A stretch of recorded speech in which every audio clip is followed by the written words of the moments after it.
Olá pessoal do canal Antônio Vieira, boa tarde. Mais uma vez estamos aqui para dar continuidade a essas nossas aulas e eu resolvi fazer esse vídeo apenas com as soluções daqueles dois desafios, curiosidades que eu deixei na aula passada, que eu estava colocando esses desafios, esses vídeos juntos com o vídeo seguinte, mas esse daqui iria aumentar muito o tamanho do outro vídeo, né? E eu achei melhor fazer esse daqui separado para que o outro não ficasse tão pesado. Então, antes de começar, eu gostaria de falar com vocês que aqueles que ainda não se inscreveram, que estão vendo esse canal pela primeira vez, inscrevam-se para receber as notificações desse canal. E aqueles que já estão inscritos, eu saúdo aqueles que chegaram e gostaria que vocês se comunicassem comigo através daquelas finais do vídeo, né? aquela parte de comentários, dizendo como é que estão achando as aulas, dizendo se tem alguma curiosidade que gostariam de saber e em que período estão, porque eu não conheço muito assim acerca de vocês, e eu coloquei assim como propósito deste canal Antônio Vieira dar o apoio para profissionais de geomática de um modo geral e de engenharia civil, estudantes, topógrafos, agrimensores, profissionais em geral que já se formaram há muito tempo ou há pouco tempo, mas que podem já ter esquecido alguns assuntos que viram na faculdade ou no seu curso técnico. Então, vocês poderiam colocar assim naqueles comentários alguma curiosidade que gostariam de saber, aqueles que estão ainda nos primeiros períodos ou segundo período do básico da engenharia ou de algum curso técnico, alguma curiosidade, alguma parte da matemática que gostariam de ver assim um vídeo sobre ela. No que estiver ao meu alcance, eu prepararei esse vídeo e mostrarei. De um modo geral, essas aulas que eu estou passando sobre o estudo do traçado, né? Já estamos na 21ª aula, vamos para a quarta parte, né, da aula 21. Eu estou imaginando, né, que, de certa forma, né, isso deve ser verdade, que isso seja mais útil para alunos de engenharia civil que estejam no 7º e no 8º período.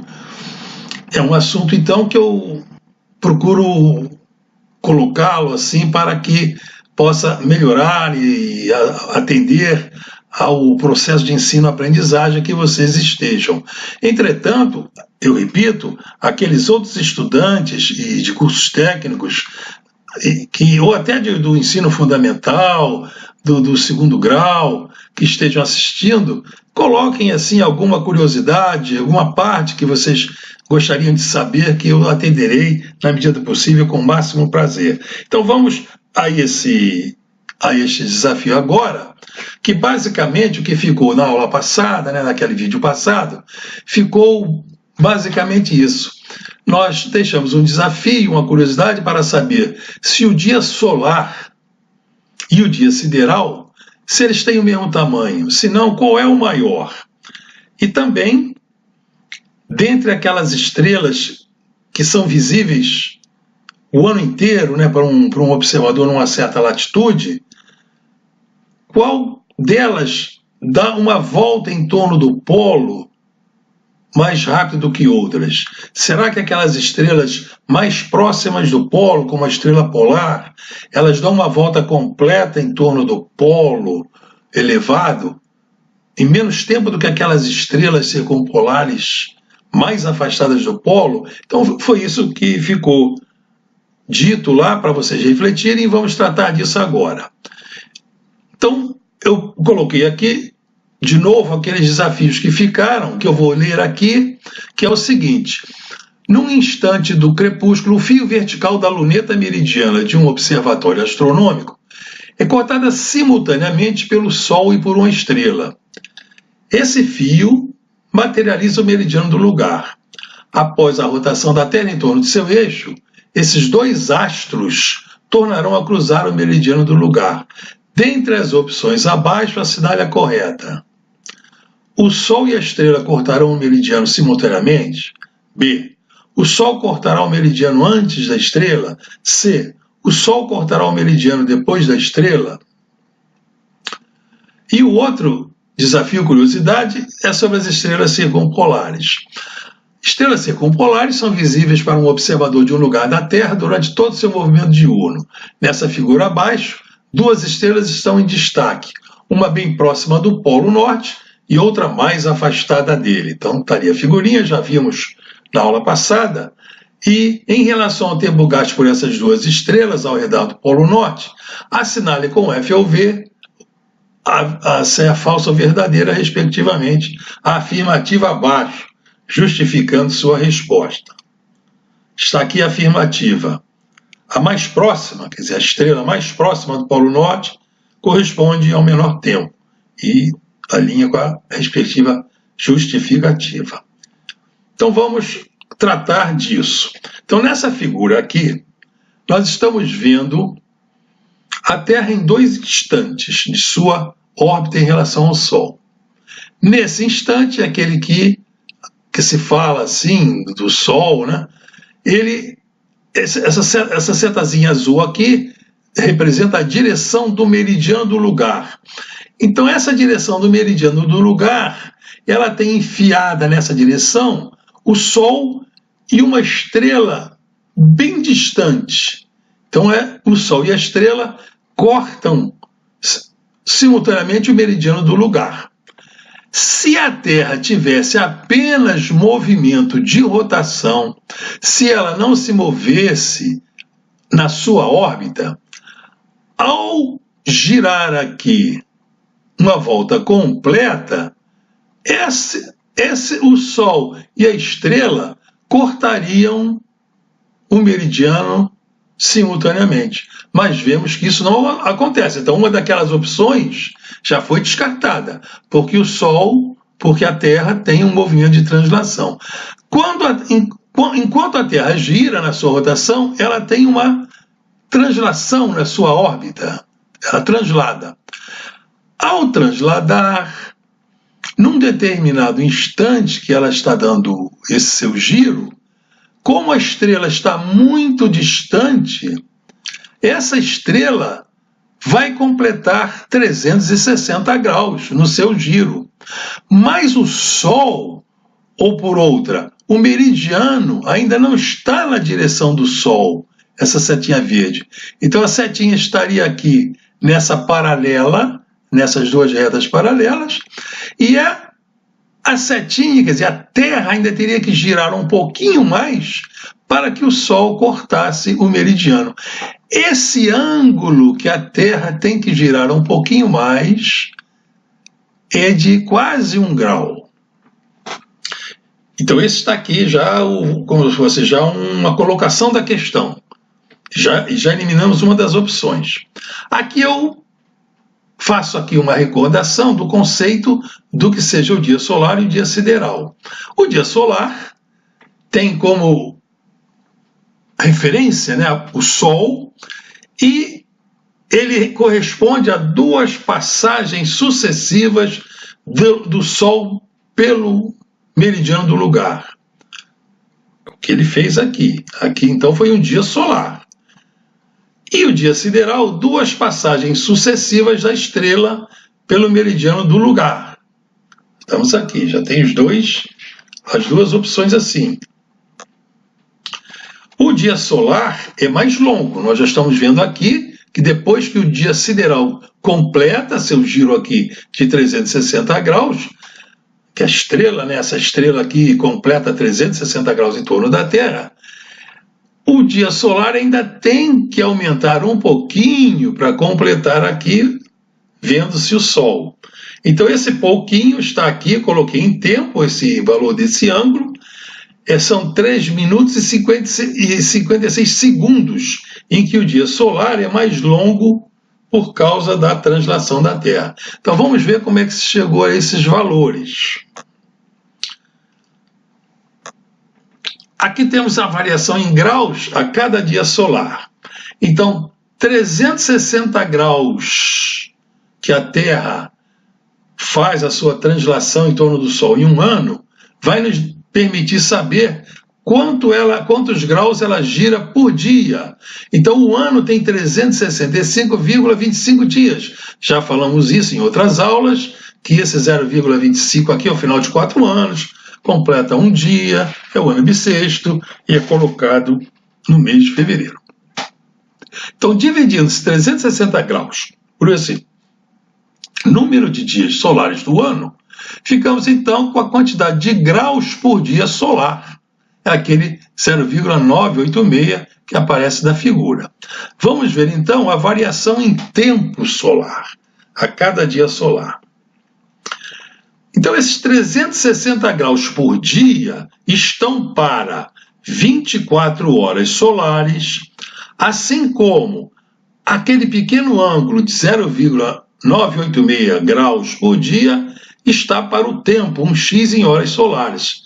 Então, resolvendo essa regra de 3 simples, produto dos meios é igual ao produto dos extremos, nós obtemos esse valor de x, que é 0,0657 horas solares, transformando-se essas horas em minutos. Uma hora tem 60 minutos, e jogando-se o restinho para segundos, temos então aqueles 3 minutos e 56 segundos. Pronto. Então a opção correta é a C. O Sol corta o meridiano depois da estrela completar o seu giro de 360 graus.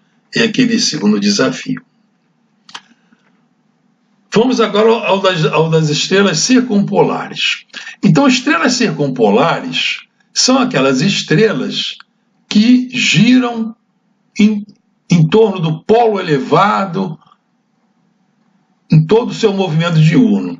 Essa imagem aqui é uma imagem lá da Universidade Federal do Rio Grande do Sul e mostra, foi uma imagem fotográfica tirada assim, deixando-se à noite a exposição aberta, uma exposição lenta, e ficou lá aquele tempo todo captando, com o diafragma aberto, captando esse movimento das estrelas.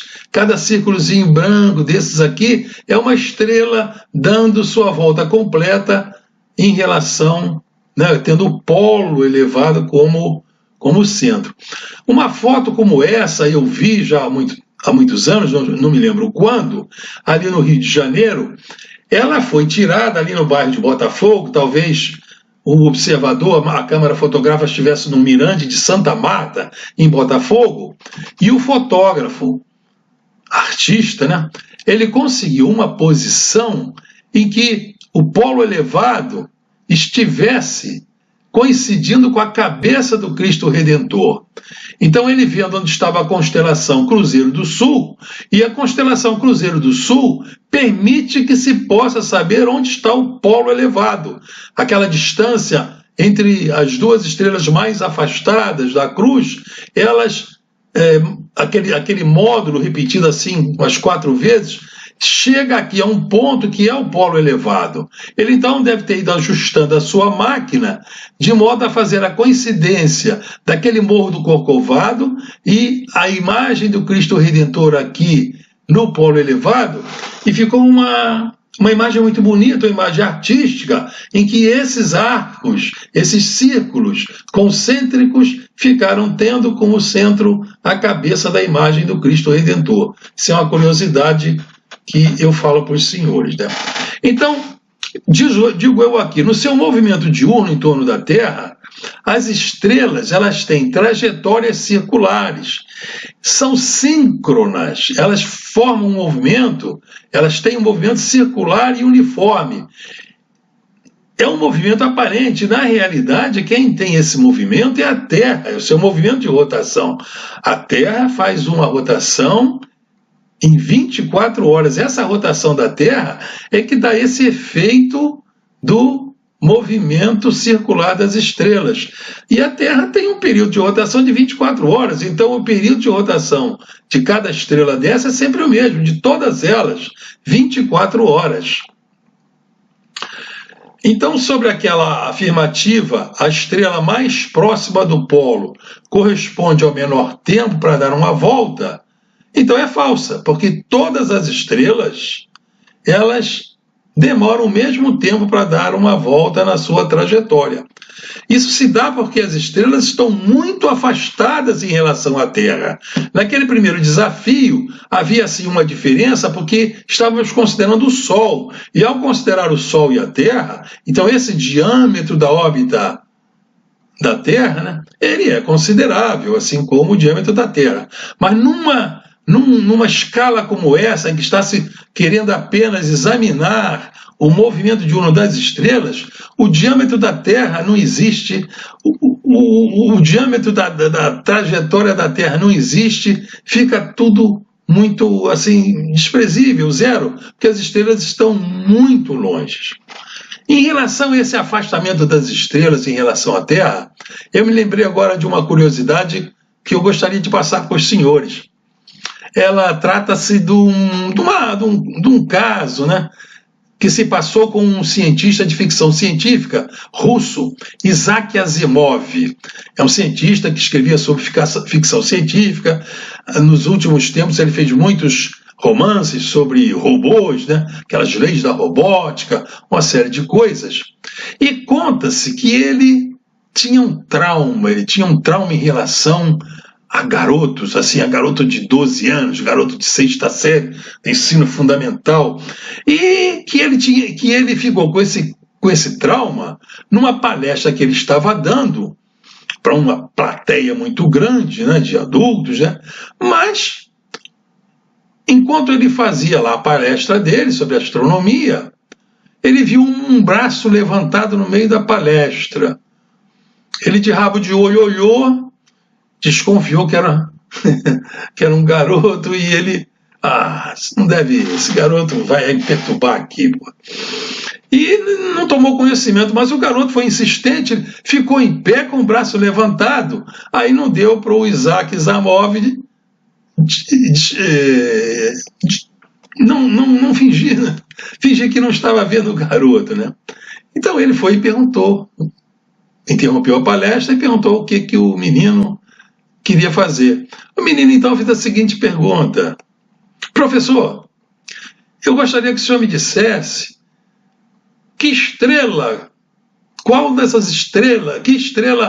é mais próxima da Terra? Isaac Asimov não titubeou, falou: é a estrela alfa da constelação de Centauro. Ela dista 4,5 anos-luz da Terra. É a mais próxima da Terra. Aí o garoto com ar de maroto, aquele sorriso disfarçado, falou assim: muito obrigado, é que eu pensei que fosse o Sol. A plateia não pôde conter o riso e Isaac Asimov levou esse trauma para o resto de sua vida. Isso é o que ele diz. Bom, senhores, então nós ficamos então assim com os dois desafios contados. Está aqui a fonte dessa bela fotografia do movimento circular das estrelas. E se vocês gostaram dessa aula, coloquem aí o seu joinha. Quem não se inscreveu, se inscreva no canal. E nós voltaremos então no próximo vídeo. Estamos fazendo esse paralelo entre curiosidade e aquelas aulas de estradas, de modo que elas não fiquem tão pesadas. Então, até a vista, pessoal.